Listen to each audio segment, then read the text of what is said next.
Boa tarde para você, ouvinte, que está ligadinho aqui na Band FM. Eu, Paty, continuo aqui no comando da Nave Band com vocês. Agora 2 horas e 2 minutos. Está começando agora, gente, o Terapeuteando com a Béldia. Béldia, boa tarde para você. Seja bem-vinda aí mais uma vez aqui na Band FM. Boa tarde, Patrícia. Boa tarde, amigos ouvintes da Band FM. Terapeuteando comigo, Béldia Canhone. E hoje trazendo um assunto super importante para esse momento que a gente está vivendo. Vamos falar sobre o impacto emocional nas nossas crianças e nos nossos jovens? Vamos lá?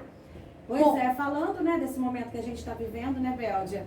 Esse momento difícil, né? Então acho que piorou um pouquinho mais, o impacto está sendo um pouquinho maior. A gente sempre falou muito de depressão, ansiedade no século XXI, mas com o Covid ficou tudo ainda mais pesado para cada um de nós, principalmente para os pequenos, né? Então eu já vou começar avisando você, Patrícia, e os nossos ouvintes que é o nosso tema da semana que vem: depressão e ansiedade, os grandes vilões, né, da saúde mental. Então, para quem precisa de orientação, que quer se sentir provocado, que quer refletir um pouquinho sobre esse tema, semana que vem, depressão e ansiedade, os grandes vilões da saúde mental. E já aproveitando, Patrícia, para falar, antes da gente começar, que quem quiser trazer sugestões, temas para a gente trazer aqui, para a gente discutir, é só entrar em contato com 19 999 28 5271 ou diretamente no WhatsApp da Band FM.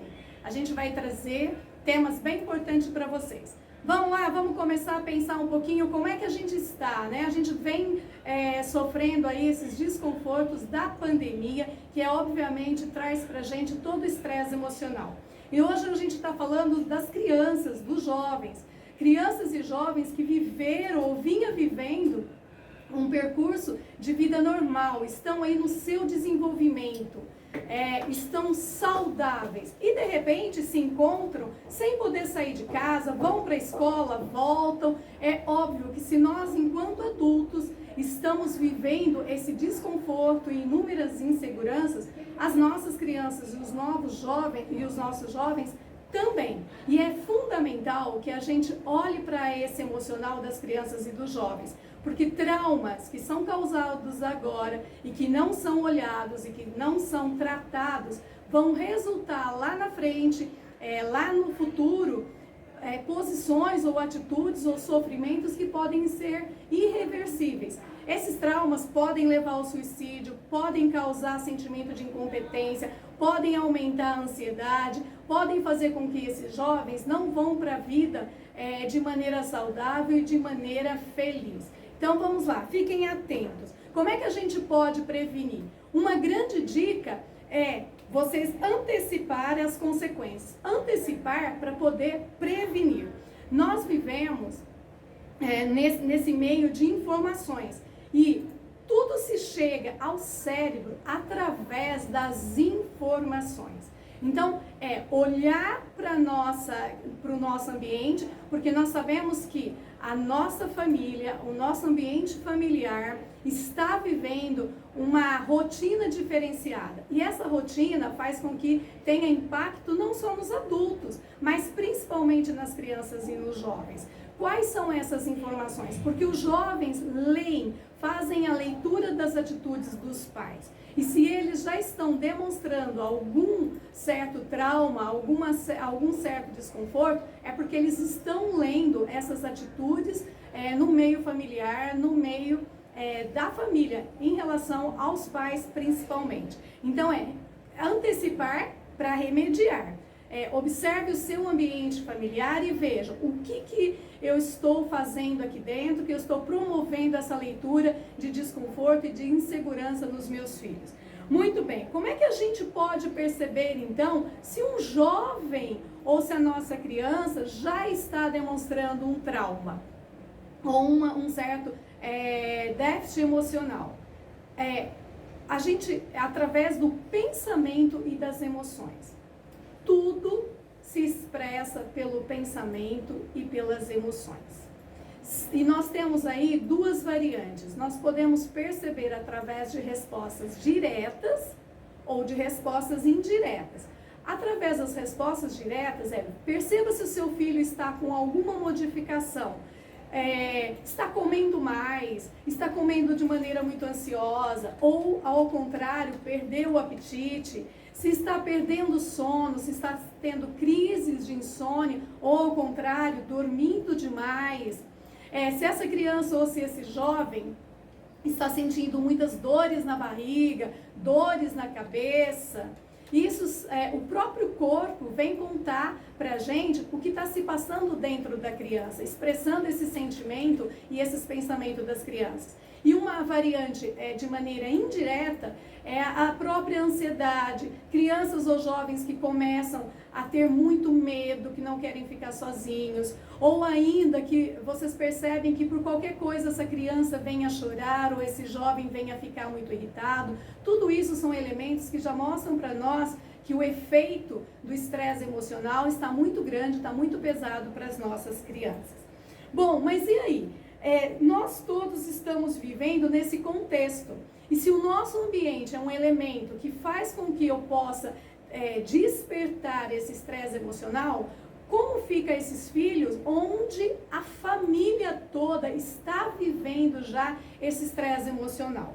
Bom, nós temos que entender que os adultos, né, que são, ou melhor, os pais são os adultos dessa relação.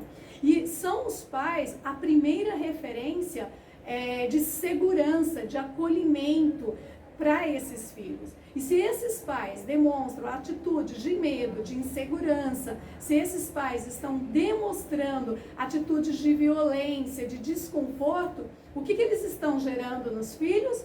A mesma atitude de insegurança, atitude de conflito, atitude de desespero. Eu sei, a pandemia existe, ela é um elemento forte, mas ela não pode dominar a vida. Embora a pandemia seja um elemento de força, somos nós os adultos, os seres capazes de tomar atitudes. Somos nós. E olhar para essa pandemia como uma crise que nós estamos vivendo, fazendo com que ela não seja o protagonista de domínio da nossa vida, mas que nós passemos por elas com um equilíbrio, olhando para ela como um momento de aprendizagem, como um momento de crescimento para a humanidade, como um elemento que está aí para que nós possamos olhar para as nossas atitudes e fazermos reflexões, talvez olhar para os nossos valores de família, os nossos valores enquanto seres humanos, é fundamental. Embora a gente tem que pensar que, embora a pandemia seja um elemento de força, nós temos responsabilidades no desenvolvimento dessa pandemia.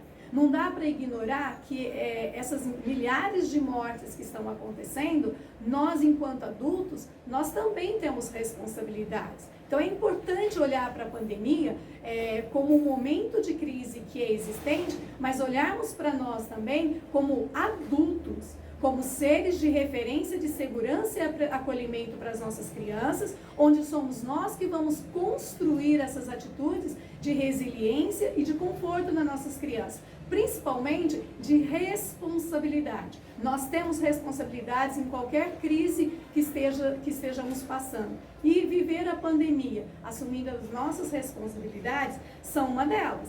E se a gente pensar nas crianças que são filhos de profissionais da saúde, quanto medo, quanta ansiedade essas crianças estão passando, porque elas estão vivendo com os pais que estão diretamente ligados de frente, né? São linhas de frente nessa pandemia. Então, acolher esse sentimento, essa emoção, primeiro, é importante que os pais acolham a si, dentro de si, essas emoções, esses seus desajustes, para poder acolher aos seus filhos.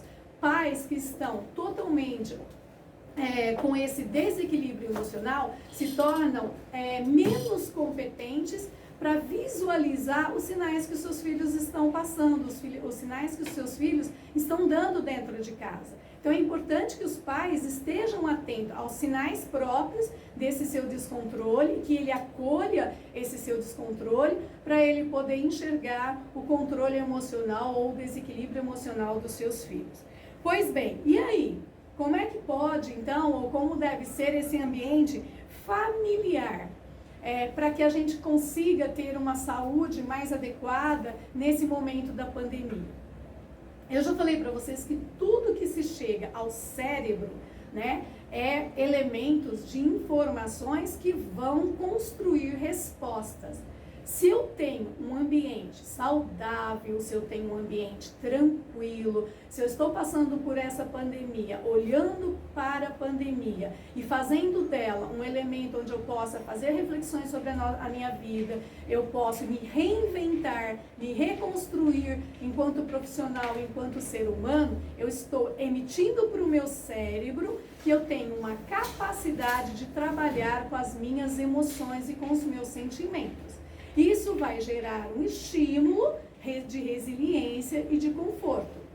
Mas, e com isso, vamos pensar nos nossos filhos. Os nossos filhos estão lendo as nossas atitudes. E eles vão lendo essas atitudes e vão se sentindo nos pais referências de maior segurança, de maior acolhimento.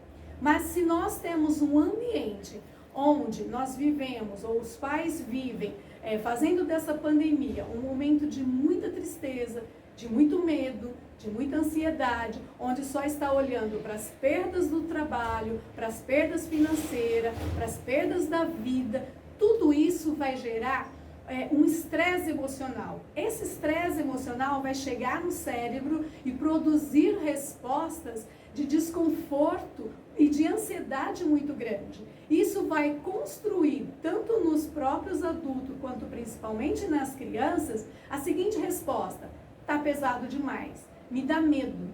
E se eu tenho medo, eu não consigo resolver. Eu vou estar sempre olhando para o problema e nunca para as soluções.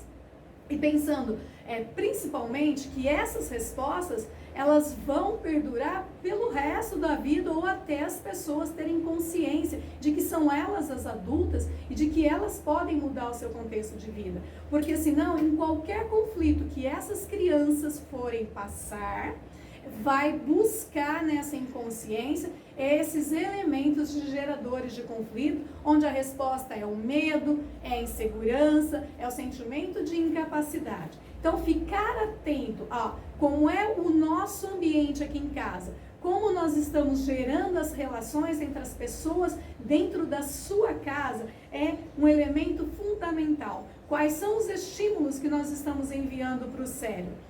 São elementos de tranquilidade, de paz, de segurança, de confiança, de fé, de harmonia, de união ou não? Então, dá uma pensada, dá uma olhada para o ambiente que vocês estão vivendo, para que esse ambiente possa ser transformado e que todos consigam viver essa pandemia com muita tranquilidade e amor. São os pais, então, os responsáveis ou os causadores dos traumas emocionais nas crianças e nos jovens? Vamos lá. Os pais são os representantes sociais que hoje estão diretamente ligados com os seus filhos. E novamente eu volto a falar, se eles estão tranquilos, olhando para essa pandemia como uma fase de conflito, entendendo que a adversidade humana ou que as adversidades na nossa vida são elementos importantes para crescimento, para o crescimento humano como um todo, ele vai passar por essa pandemia com muito mais segurança. Ele vai lidar com tudo isso com muito mais disposição, com muito mais resiliência. Se, ao contrário, ele vai sim causar elementos que vão provocar ou até aumentar essas crises emocionais. Se a gente pensar em pessoas ou casais que aumentaram, né, as situações de briga, que aumentaram as bebidas e violência domésticas, enfim, tudo isso pode ocasionar, até ampliar, sim, esses distúrbios emocionais. É natural que a gente entenda que nós estamos vivendo um momento de, vamos dizer assim, de incerteza. E é normal que, enquanto adultos, nós tenhamos essas incertezas e que a gente vai ter esse descontrole. Mas é importante que a gente olhe para esse descontrole, procure ajuda, um psicólogo, terapeuta em saúde mental, ou procure terapias alternativas, mas se encontre para que vocês possam acomodar essas novas emoções de dores e sofrimentos e assim fazer com que os seus filhos possam ter em vocês referências saudáveis para a resiliência, para enfrentar todas as adversidades e conflitos que eles venham enfrentar ao longo da sua vida. Bom, nós estamos vivendo aí um momento de morte. E como a gente lida com essas crianças e com esses jovens que viveram a morte dentro de casa? Então vamos lá, vamos pensar. Antes da pandemia, o tema morte já era um tema que era excluído da família. Falar em morte é um tema que é muito difícil. As pessoas não querem lidar com a morte, não querem falar da morte. E a morte é a única certeza que nós temos na vida, é a única certeza absoluta. Desde o momento da nossa concepção, nós somos gerados para a morte. E só tem medo de lidar com a morte quem tem medo de lidar com a vida. Se você é inteiro, é intenso na sua vida, você vai compreender que a morte é um processo normal de desenvolvimento humano. O que nós temos que lidar é com o fato de que nós temos que aceitar o luto, viver o luto, mas não viver a revolta da morte. Quando a gente vive a revolta da morte, nós simplesmente estamos sabotando a dor do luto. E compreender, aceitar a dor do luto é entender que a morte é essa certeza imutável, que nós precisamos fazer de cada momento da nossa vida o melhor. E temos que pensar, se nós perdemos um ente, nós perdemos o quê? Pessoas muito queridas, mas elas não são nossas. Ninguém, aqui nós estamos num momento de passagem para nós aprendermos. Cada um tem o seu percurso. E aceitar a morte como um processo natural faz parte de um amadurecimento emocional. Quando eu aceito a morte como um processo natural, eu vou compreender e viver esse luto de maneira intensa. Do mesmo jeito que nós temos 9 meses para a concepção da vida, que é um parto, nós temos 9 meses para conceber esse luto. Os 3 primeiros meses são dores intensas pela morte de um ente querido. Os 3 meses do meio, a gente começa a fazer aceitação. E os últimos 3 meses, a gente já acomoda essa dor. Fica a saudade, fica a dor desse ente querido não estar mais com a gente, mas nós vamos reorganizando a nossa vida, a nossa rotina sem esse ente querido. E quando é tranquilo, quando a morte é compreensível para os pais como um processo natural da vida, vem para os filhos uma aceitação com menos dor.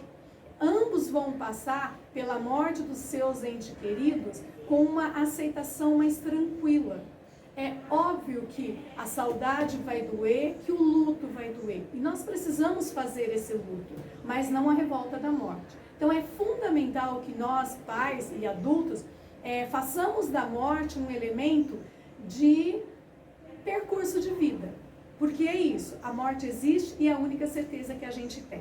E mesmo que a gente volte para as aulas, mesmo que a gente volte para a escola, que o comércio todo venha se abrir, que a gente volte aí para os elementos da vida, esses traumas e esses estresse emocional vai perdurar. Não é assim de uma hora para outra que nós vamos concluir, que nós vamos fechar e que a gente vai ter saúde. Nós precisamos olhar para eles para que a gente não tenha uma terceira onda, ou para que essa pandemia possa ir sendo acomodada e logo chegar ao final.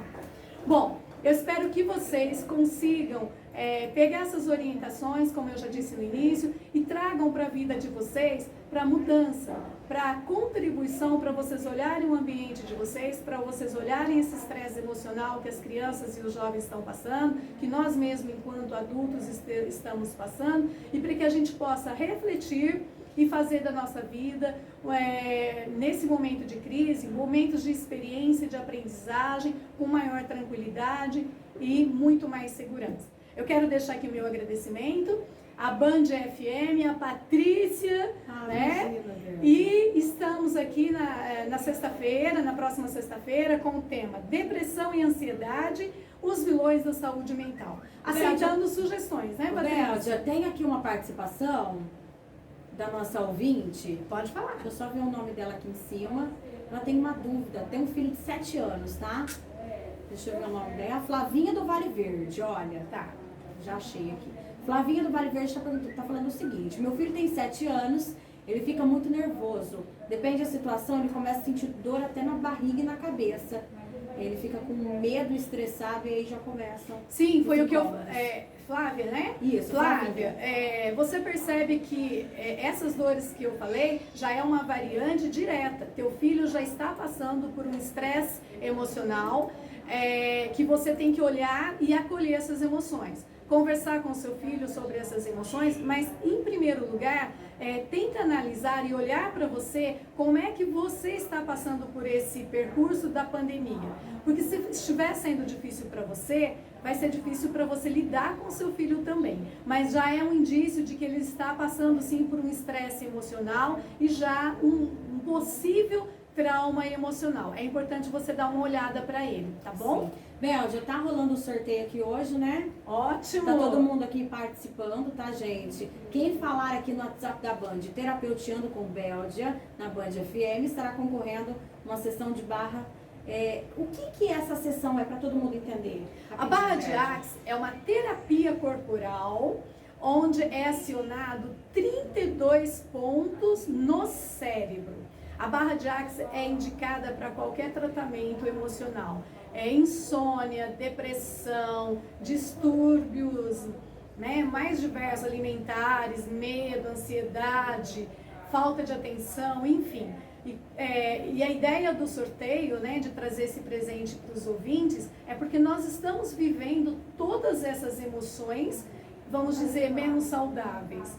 E aí, a gente, nessa questão da barra de Axe, da ativação cerebral, ela vai acalmar, vai servir como um relaxamento mental e isso vai te trazer uma ampliação de consciência. Tá. Nós vamos colocar uma música aqui agora, porque a gente vai fazer o sorteio durante essa música, tá bom? E você Até aí mais. Vem participar, aproveita, daqui a pouquinho eu e a Bel já volto para falar quem foi aí, né, o sortudo de hoje que vai ganhar, gente. Olha que bacana, essa sessão maravilhosa. Vamos de Kel Smith Era Uma Vez, daqui a pouco a gente volta, tá bom?